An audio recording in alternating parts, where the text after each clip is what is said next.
You had $1 in your pocket in 1965, and that was enough. Not just enough to survive, enough to actually live. Enough to make a choice, take a small pleasure, feel like the world was wide open in front of you. If you've ever wondered what life really felt like back then, not in textbooks, not in black and white photos, but in the everyday moments, you're in the right place. And if this kind of story speaks to you, it might be worth sticking around this channel, because we do this all the time. But right now, let's go back. Let's really go back. Picture yourself walking down a quiet American street in 1965. The cars are long and wide. The gas stations have attendants who come out to greet you. The storefronts have hand-painted signs, and somewhere nearby, someone is playing music through an open window. The world isn't moving as fast as it does today. And in your hand, you're holding a single dollar bill, crisp, green, and worth a whole lot more than you might think. So what could you actually do with it? Let's start with something simple. Something you did every single week without thinking twice. You needed food. You walked into a grocery store, and here's where it gets interesting. A loaf of bread cost you about 20 cents. Not $20, not even $2. 20 cents. And we're not talking about some thin, barely there loaf. We're talking about real bread, the kind that filled the kitchen with a smell you still remember. You put that in your basket and you barely felt the weight of the price. Then you reached for milk. A full gallon, a whole gallon, ran you somewhere around 95 cents. And eggs? About 50 cents for a dozen. A full dozen. So if you were careful, if you knew what you were doing, you could walk out of that grocery store with bread, milk, and eggs, the backbone of a week's worth of breakfasts and lunches, and still have change left over from your dollar. Let that land for a second. Change left over from $1. And this wasn't some miracle deal. This wasn't a sale. This was Tuesday. This was just life. Now let's say you drove to that store, or maybe you stopped at a gas station on the way. In 1965, a gallon of gasoline cost you around 30 cents. 30. That means with a single dollar you could fill up enough gas to drive across town, over to a friend's house, past the drive-in, and back home, and still have 40 cents in your pocket. That's not a comparison designed to make you angry. It's just the truth. And the truth sometimes hits harder than anything else. But food and gas, that's the practical side. That's the part of life you had to spend money on. What about the fun part? What about the part that made the week feel like it was worth it? Because in 1965, a dollar could take you somewhere beautiful. Think about a Saturday night. You wanted to go to the movies. Not a streaming service, not a home theater. A real movie theater, with velvet seats and curtains that pulled back slowly before the picture started. A ticket cost you somewhere between 50 and 75 cents. So you paid to get in, and you still had enough left over to grab a Coke at the counter. A fountain Coke, ice cold, in a paper cup. Maybe a dime, maybe 15 cents. You sat in that dark theater, cold drink in hand, and the whole night cost you less than $1. $1 bought you an experience. A memory. Something to talk about the next morning. Or maybe you weren't feeling the movies. Maybe you just wanted a quiet evening out. There were diners all over America in 1965, the kind with counter seats and pie under glass and waitresses who called you honey without even meaning to be charming. A cup of coffee was a nickel. A slice of pie was maybe 25 cents. You could sit there for an hour, watch the world go by through the window, and feel completely at peace with what $1 had given you that evening. And if you were feeling a little more generous, maybe it was a date, maybe it was a special night, a simple sit-down dinner at a modest restaurant could run you under $2 for two people. Under $2 for two people, with tip. That's not nostalgia talking, that's just math. Now here's what's easy to miss when we look at these numbers.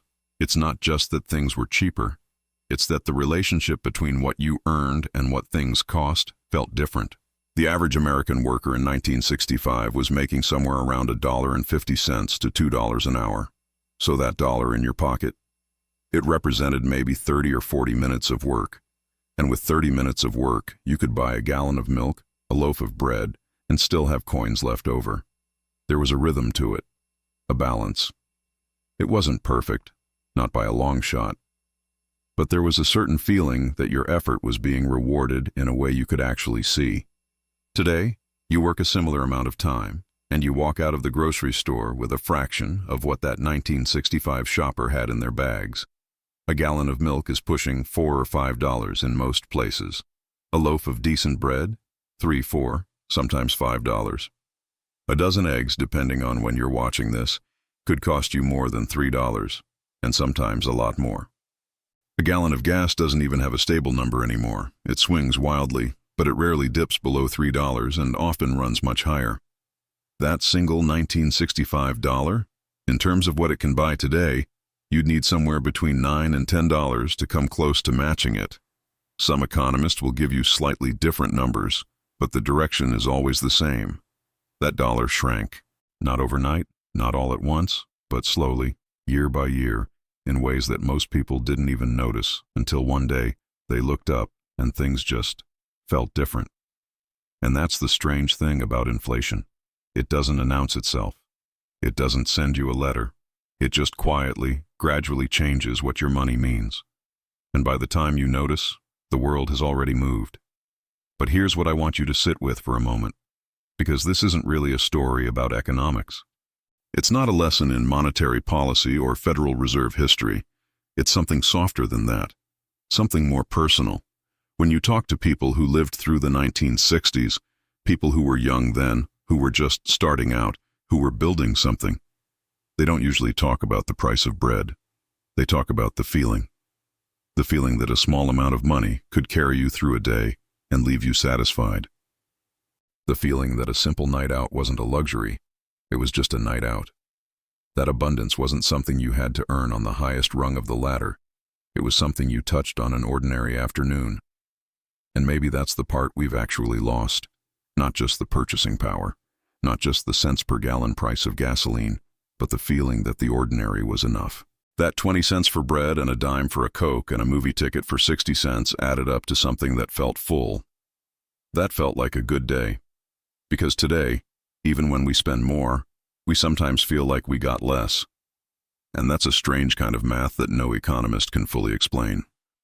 There's something else worth saying here, and it's a little uncomfortable. The 1965 economy wasn't fair to everyone. Not everyone had access to that dollar the same way. Not everyone could walk into the same stores, sit at the same counters, enjoy the same theaters. The picture of America in 1965 was beautiful in some ways, and broken in others, and we should never forget that. Nostalgia has a way of softening the edges of things that were sharp and real and painful for many people. But the idea of what that dollar represented, the idea that everyday life could be affordable, that a working person could meet their basic needs and still have room to breathe, that idea is worth holding on to, worth examining, worth asking, where did it go, and do we want it back? You didn't need a special occasion in 1965 to feel like your money was working for you. You just needed a Tuesday, a trip to the store, a tank of gas, a movie on a Saturday night. These weren't celebrations. They were just the texture of regular life, and they were reachable. That's what a dollar built back then. Not mansions, not miracles. Just the solid, quiet feeling that the ordinary world was within your grasp. And maybe that's the thing we're really mourning when we look back at those prices. Not the 20-cent bread or the 30-cent gallon of gas, but the world those prices made possible. The pace, the ease, the sense that you didn't have to work yourself to the bone just to feel okay. It wasn't just about prices. It was about what life felt like. And somewhere between then and now, between that crisp dollar bill in 1965 and whatever's left in your wallet today, something shifted, something quiet and enormous at the same time. We got faster and louder and more connected and more complicated. And the dollar got smaller. And the distance between ordinary and comfortable got wider. Maybe we didn't just lose value. Maybe we lost something much bigger than that.